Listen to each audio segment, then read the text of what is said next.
Here's how to make more money and close more deals.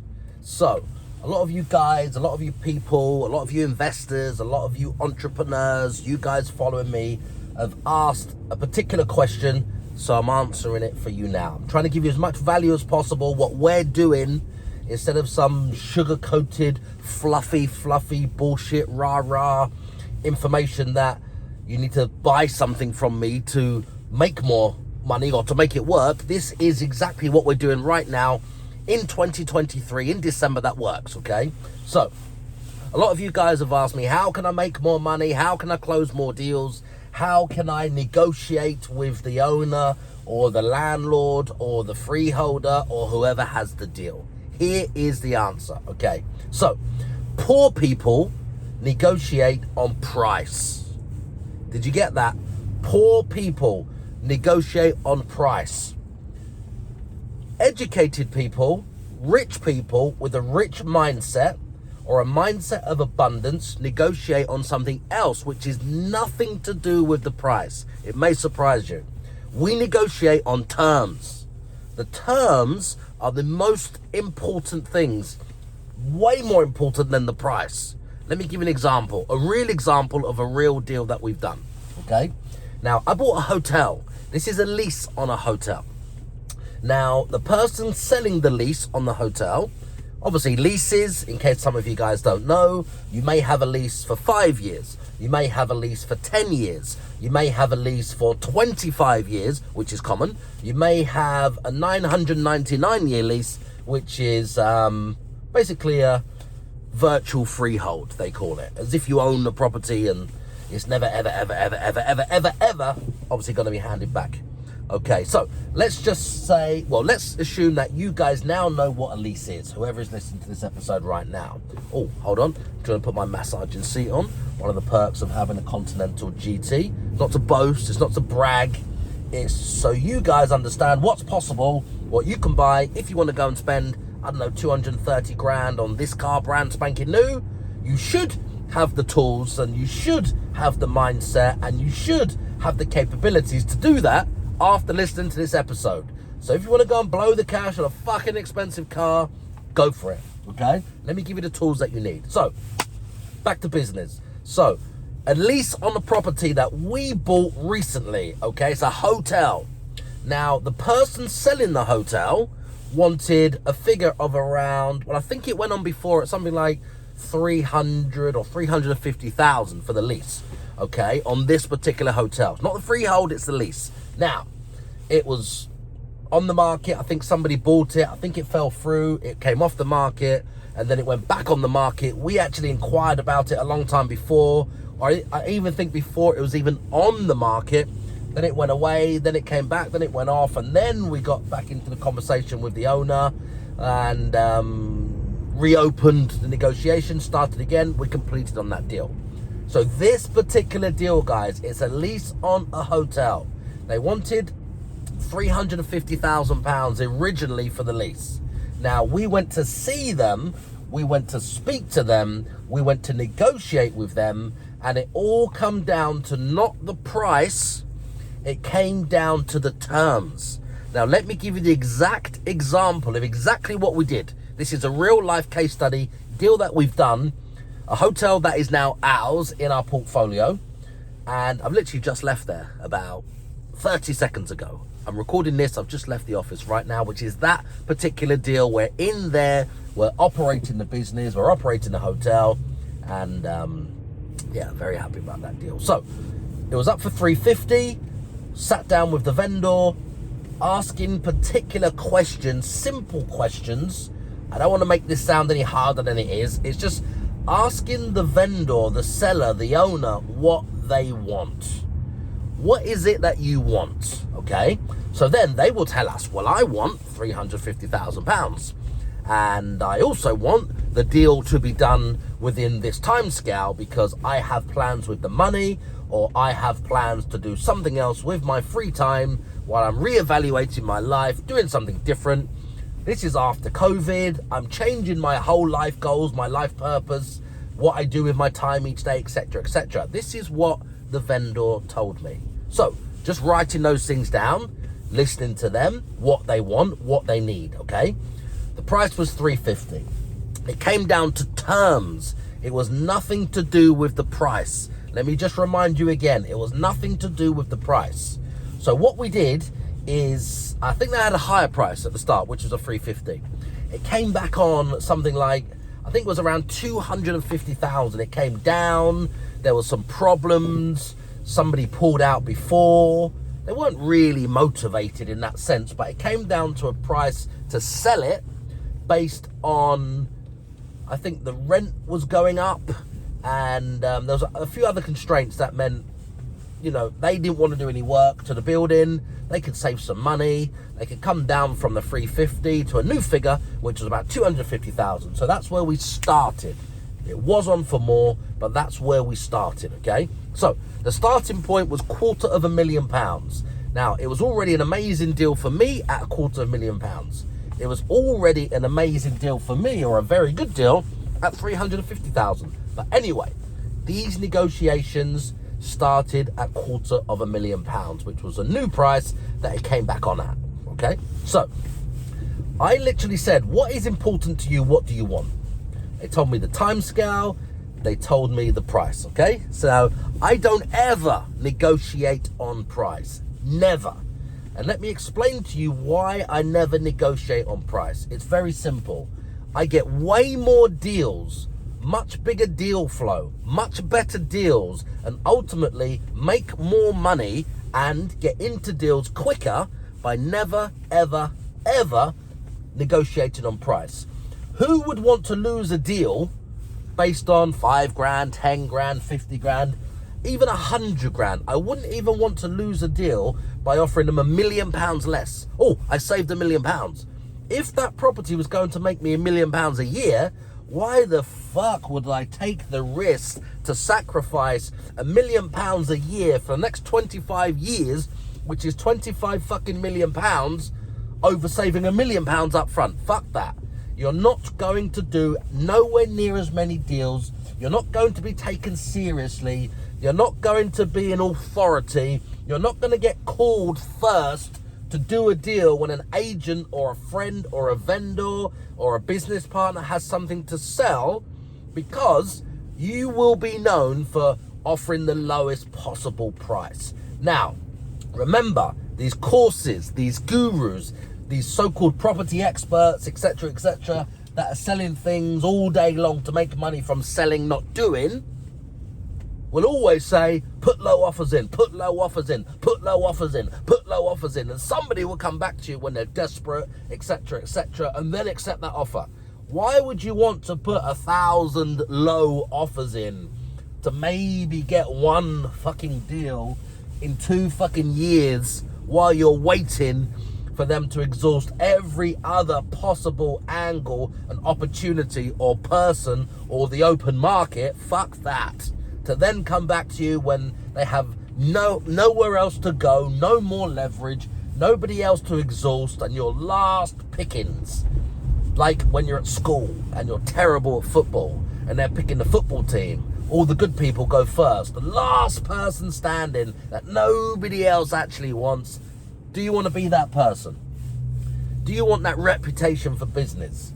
Do you want to be known as that person? I don't think so. Anyway, that's not a good way to do business, because it will take you a very long time to achieve anything if you do actually get offered any deals at any time by messing around, offering those stupid low amounts, okay? Sometimes you might want to play the long game and wait it out, but if you want to make money now, if you want to do deals now, if you want to close some deals, move on to the next deal and keep building your business and growing and growing and growing as fast as you can, instead of waiting 10 years to do one deal, but wow, you save 20%. Fuck that bullshit. That doesn't actually work. Forget that. So it never, ever, ever comes down to price. You need to get that out of your head and start negotiating on terms like a rich person, like a wealthy person, like a successful person. Terms, not price. Okay, so it came down to them saying what they wanted.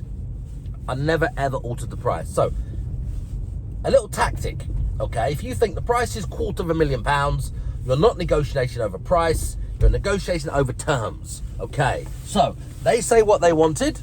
I looked at the deal. I said, yes, I like the property, etc., etc. I just need to find out a little bit more. The hotel is great. I'm very interested. However, safety. Is everything safe? It came down to fire alarm, electrics, wiring, central heating, fire doors, all of the safety things that go with a hotel to make sure it's compliant. Now, I found out and discovered that there was a problem with something very big, which was called the electrics. Now, this problem came about, and it meant that the building's insurance was not valid. You could not have buildings insurance because there was no up-to-date electrical safety certificate. Now, there was no up-to-date electrical safety certificate because the whole building needed to be rewired. What is the cost for rewiring? Okay, this is what you discover from experience, from knowledge, when you've done a few deals. Otherwise, you get left holding the baby. You just, bought this property for a lot of money, and then you find out it's going to cost you 50 grand to get it rewired, okay? That was the quote. £50,000 to get it rewired. So, we're starting at £250,000, £250,000, £50,000 to get it rewired, which came up when we done our inspection, and the vendor already knew that, okay? So, we got 250, what do we do? Minus 50. It's going to cost us 50 grand to bring it up to standard. So now we're at 200. Is this starting to make sense? Are you guys getting this? We've now gone from £250,000 straight away to 200,000 because it needs £50,000 worth of work. Okay. Now, the next question, or something else that came to light, remember, we're negotiating on terms, not on the price. The next thing was, okay, so if it needs that amount of electric spent on it to make sure it's legal and it's compliant and it can reopen, okay, that's fine, that's £50,000. Now, what is the, hold on, I'm just doing a maneuver here, 1 second, it's very tight, trying to get around this corner, so a little bit of a distraction, a little bit of a break. Let's just get through here, boom, boom, some delivery guys. Okay, brilliant. So the next thing was the business that I was buying, which is wrapped around this hotel, which is another podcast for why I buy the business and not the lease. I buy the business and do something else with it. It makes a lot more money and it's a lot easier and it's a lot quicker. That's for another episode. Okay. Now, they owed some money. They owed something in the region of about 25 or 30,000 pounds in corporations tax that the business would owe. Now, that's exactly what they owed, but if you just think about it, any debts were buying the business, any debts, okay? So, we got a piece of paper, we wrote down the debts. It was about £30,000 for corporations tax. So it was at 200. We've now gone down, 250 to 200 because it needed 50 grand's worth of rewiring.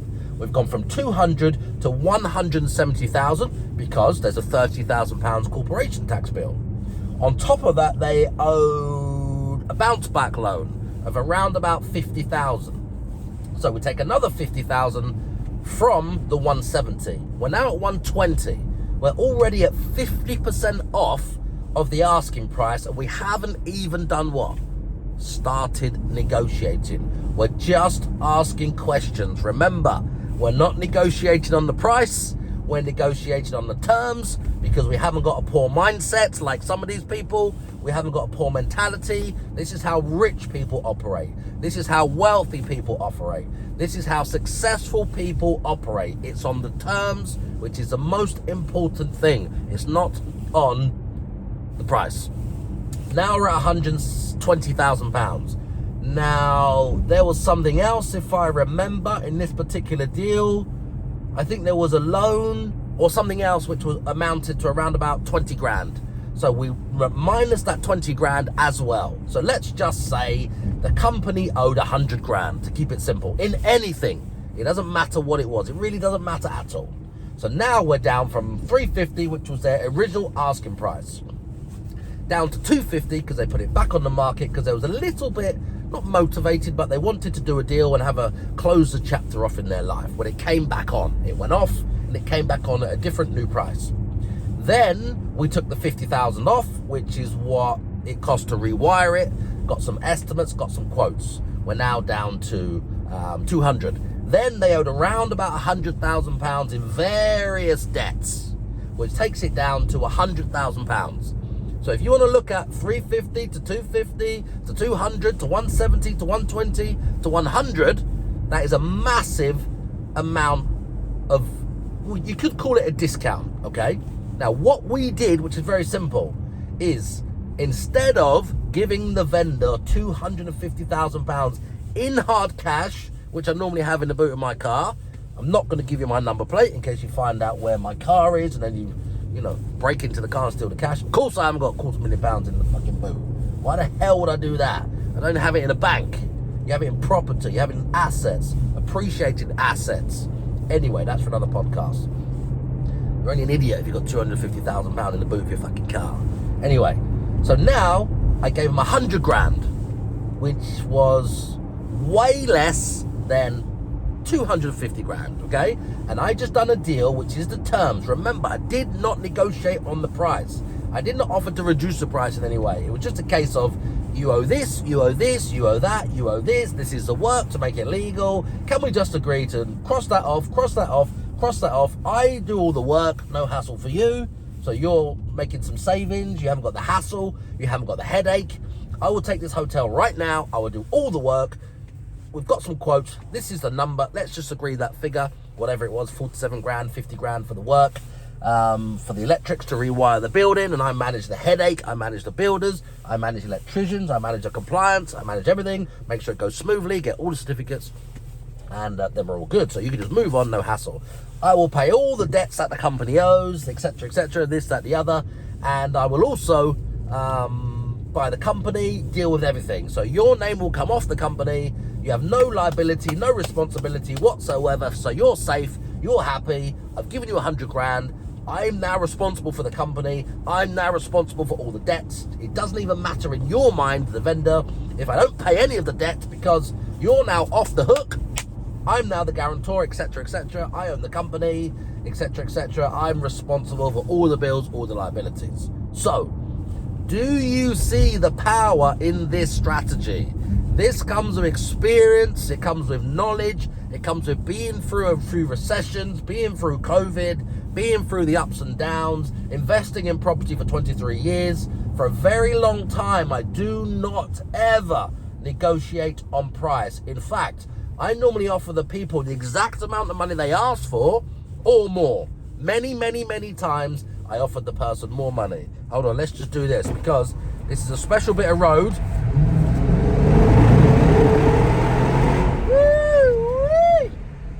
Has to be done. Anyway, so never ever negotiate on price, people. Negotiate on terms. You will get more deals. You will get more opportunities. You will make more money and a lot quicker if you just focus on the terms, not on the price. Okay? Wishing you guys all a great day. I'm now at the office. I'm here to make some more fucking money. I'm here to help more of you guys make some more fucking money. And I'm here to share, when I get into the office in a second, some more tactics, more tricks, more things, more structures, more strategies, more hacks that we're using right now and for the last 23 years that work. Investing in property, in hotels, which is our main business right now, which has been for a few years. Investing in hotels to make as much money as possible. So, wishing you guys all a great day. If you like what you heard, subscribe. Don't fucking subscribe if you don't like it. If this episode will give any value to anybody that you know, that you like, that follows you, post it on your page, would you? And help this episode grow, help this show grow, help this podcast grow, help this page grow, wherever you're seeing it, okay? Boom, have a lovely day.